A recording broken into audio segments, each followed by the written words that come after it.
All right, you crazy man. Thank you so much for getting this package out. Finally, after all these months. This is truly insane. First of all, the comics, the prints are amazing. I just want to say, like I love that the little back. The colors are like, especially on this one, it virtually, with the painting, this looks like an original piece of art itself. The colors are amazing on this one. The pin is super cute. Package, and you gave me my own stack of my own comics. That's insane. Like, I have no words to say how this feels to hold this in my hands and to just have read my own comic book and be like, I'll just like, okay, I gotta do this better. But like, wow, what a feeling. Thanks for giving that to me. Thank you very much. Thank you so much, Jan. I know that was a little personal moment between me and him, but I had to share it just because the genuine happiness that he showed when he opened up that package and had the stack of his own comics that I made for him back for Christmas. I wish he would have gotten this around Christmas time, but getting it now is just as good. It makes all the things that I've tried to accomplish in the past, getting the ball rolling on these next bigger things that I'm working towards, so worth it. Just that little bit of when you get to the next rung, reaching down and helping the next one up just a little bit further, so you can all help each other climb to the top together. It is awesome seeing him work so hard to get to the next level, because he is pushing me to get to the next level. There is something I want to talk about, and that's revisiting this moment I had last week. This thought of owning your mistakes and dealing with the consequences, that maybe you weren't thinking that you did something wrong in the moment, but something happens and you realize that you made a mistake. Actually, I think I might have some other things to show for this, so meet me over here and let's see if I can't find some of those. In case you're wondering, this box full of old paintings, things I've done. I think I have old artwork from my high school days in here, so let's pull that down and see if I can't find them.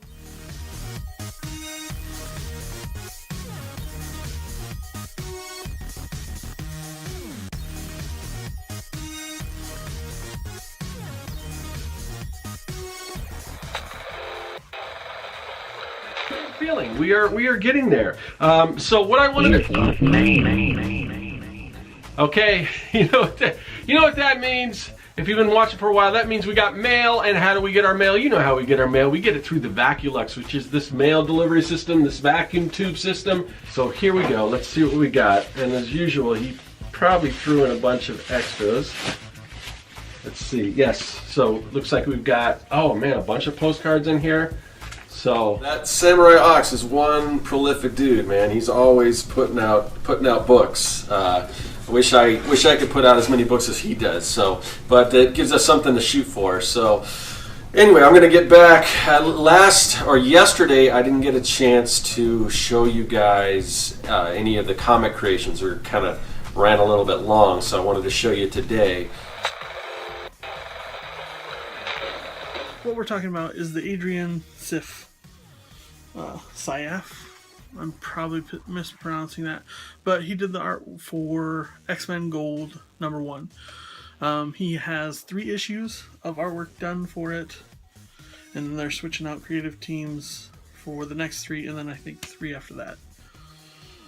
What happened with this first issue is he drew some religious symbols on a few of the t-shirts, made some poor art decisions, camera angles, whatnot, some really shady things.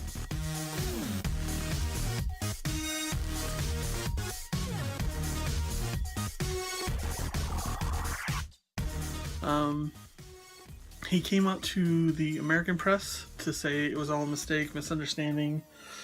He was promoting love and so forth and so on.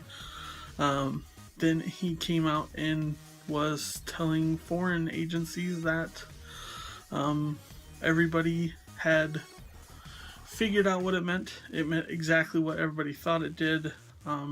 This religious zealot type scenario. And then there was a talk in the art world about what should happen to him, how should he be punished. I believe since then he has been fired from Marvel for working on any of the other stuff. I believe that's probably going to be long-standing. I doubt he'll work at the Big Two ever again. He happened to sneak this artwork in, I think, after it was approved, so the editors never saw it.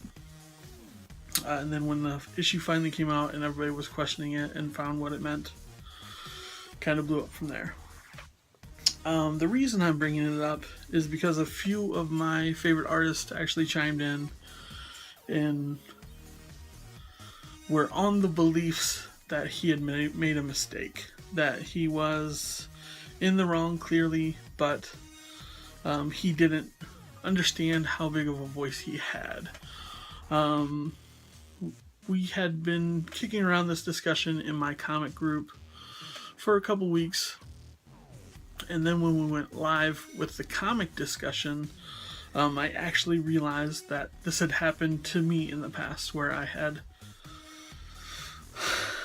didn't realize the voice I had and used it in a less than savory manner. So I'm going to show you some of the artwork and talk about it and whatnot. I always typically worked bigger than I probably should have. In our school we had a giant wall that if you made something, you just played it up there. I never really entered art competitions. Oh man, heaven and hell. Just a ridiculous silly little drawing, done with chalk and crayon. No, just chalk. I also had a massive Sonic the Hedgehog piece that took up like 4 of these giant sheets of paper across, spanned a good fourth of the wall and whatnot. This is a still life, utilizing many of the band's logos that I was listening to at the time. Done in chalk, ping pong ball, bottles, various cans, whatnot. Yeah, one of my favorite pieces. I don't know if I'll hold on to them, but this piece, I wish I had the original piece, so let me set the stage for you. I believe this was my junior year. We had a few foreign exchange students. This would have been my senior year, because it involved senior prom. I went to junior prom, had an alright time, but when senior prom came around, a bunch of us decided that we were going to skip the prom and then go to an Incubus concert. That was the same night. It was about 3 hours away. And the story I have from that night is pretty impressive. But we all had banded together, figured we were going to go to this concert. A few of us got our tickets. It was closing in time, closer and closer to getting to that, and a few of us decided to bail on the concert and go to the prom. Being an angsty teenager, this did not set well with me, and I was pissed off at my friends for not coming with us to the show and deciding to go to the prom instead, which, looking back, is just such a dumb thing to be upset about, but at the time meant quite a good deal to me. I was always popular, had a lot of friends, figured they'd follow me to the concert. I figured we were going to have a good time. I think there was one of us that wasn't in school that was meeting up, and then I drove down. It was me and 3 other friends that ended up finally going to the concert. A week prior to it, I wanted to do this big message to all my friends that decided to bail. I think there are like 10 of them that decided to bail at that point. And I wanted to write a big message, but I wanted to do it in a passive-aggressive manner. So I made this drawing. It was involving going to the concert and those that had bailed. And you gotta remember, this is early 2000s then, and the internet is not what it used to be. Used to be very just full of bad information. You didn't have Wikipedia, you didn't have like collaborated sources, so you'd have to dig through the internet for what seemed like hours to find what you were looking for. The best passive aggressiveness that I could determine to do was to write my message in Chinese symbols. Mind you, I don't know Chinese symbols. I've studied them a little bit, but not necessarily to the point where I'd feel comfortable in my ability to write them and have them be correct. And this is now. 15 years ago, it was so hard to find the symbols and words that you wanted to, but the internet being what it was easier to find swear words in the Chinese symbols, whatever. Mind you, I don't know if this ever said what I actually wanted it to say, but I believe the picture was of this concert and a few friends at it, but it said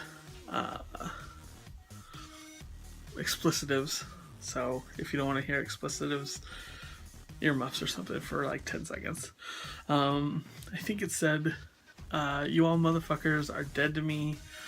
Don't talk to me. Don't look at me. And I never want to hear from you again. It was something along those lines. What I didn't take into effect was we had a couple Chinese foreign exchange students. I had got done with this picture, put it up on the wall, kind of beat my chest a little bit. I got away with it. And then about a day later, I was called to the principal's office. They told me they didn't know what it said. They said one of the foreign exchange students had come forward and was livid at what it said. It was that moment that I realized what I had done and profusely apologized. I probably tried apologizing for a good month. That person still won't talk to me to this day. I've reached out in the last few years a couple different times, but they aren't having it. They thought this message was directed towards them because I was using their dialect, and I was just trying to get away with the stupid angsty teen, just a little jovial passive aggressiveness. So I thought about this regarding this whole situation, and I realized in the last 15 years that I've gained a new sense of humility, and I've apologized for my actions. I can't do more than apologize for what I've done. But with that being said, I know he was the head of a creative team. He had a bunch of other creative people that were underneath him that kind of got the short end of the stick for him screwing around like this. I'm pretty sure he will never work for the Pt.2, but I hope in the coming years that he takes the lumps that he deserves. The outrage from the internet, I'm sure, is more than enough right now. I'm not going to throw my yells and swear words at him because I've been in those shoes and I've made mistakes and we learn from them. I hope down the road that he learns that he did end up hurting people more than he ever imagined he had. I also hope he learns humility and then has a redemption story from this all. with that being said, think about the things that you've done in the past, the mistakes you've made, and possibly different things. Now, this is real bad. So this is like 15 years ago. This is the piece I put up in place of that. You can see, let's see. You have this name. This is one of my OC characters. My original character is Draven. You have him in the middle trying to decide if he should go to prom, which always equated to basically a stereo on top of a box. That was our school dances. We would hire a DJ, but it really was just a big boombox on a stand. Or actually going to the Incubus concert, jamming out, Freedom Spikes, live music. I don't know how there was a debate, but it's wild to think back on those times. So, like I said, I hope you learn humility, takes away a lesson from this, and has a redemption story down the line. Thanks again for Scott in his unboxing video, his second one he's done in his 100 days. Go check out his videos. Go check out Jan's channel too. He's doing some incredible stuff. This work he's done on the last 6 pages for the anthology story is so impressive. I'm so looking forward to people getting that in their hands.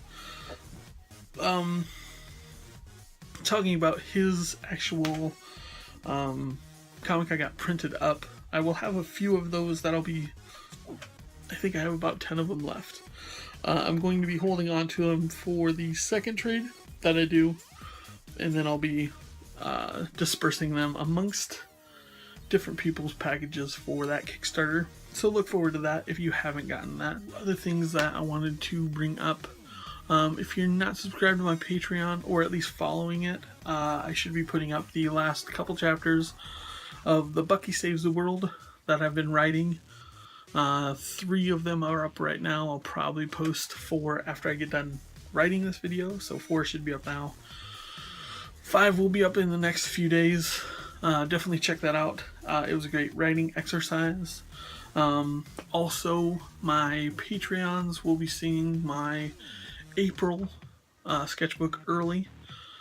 It'll be available in May on Patreon, June on this YouTube channel, but the progress I've made in the last 4 months is incredible. I'm loving working my sketchbook every day. I'm definitely looking forward to putting that out and letting people check that out. As far as videos coming up, I'm going to have a few shorter ones, I think, reviewing some different trade paperbacks. I'm going to do Saga, I Hate Fairyland, Space Mullet, Moon Knight, and then I'll be getting back into the Berserk volumes. Those will go up early on my Patreon as well. Look forward to maybe doing another Tokyo Ghost one now that it's wrapped up. If you didn't check it out, I did the Your Mother's Basement comic podcast where we talk about comics, and Tokyo Ghost was my choice. I clipped that out of the actual long 2-hour-long video. You can check that out. I will link it down below and up in the corner. Other than that, looking forward to getting back to work on issue 8 here in the next week or so, hopefully. Fingers crossed, because 8's going to be pretty big. I'm still trying to decide how I want to do it for the channel, so looking forward to all that. Check out all the people doing the 100 days of making comics. They're all doing incredible work. I'm so looking forward to the anthology wrapping up. But that's going to do it for me. I hope everyone's treating you guys right, and I hope you enjoyed looking at a few of the things that happened back in my high school days about half a lifetime ago. So.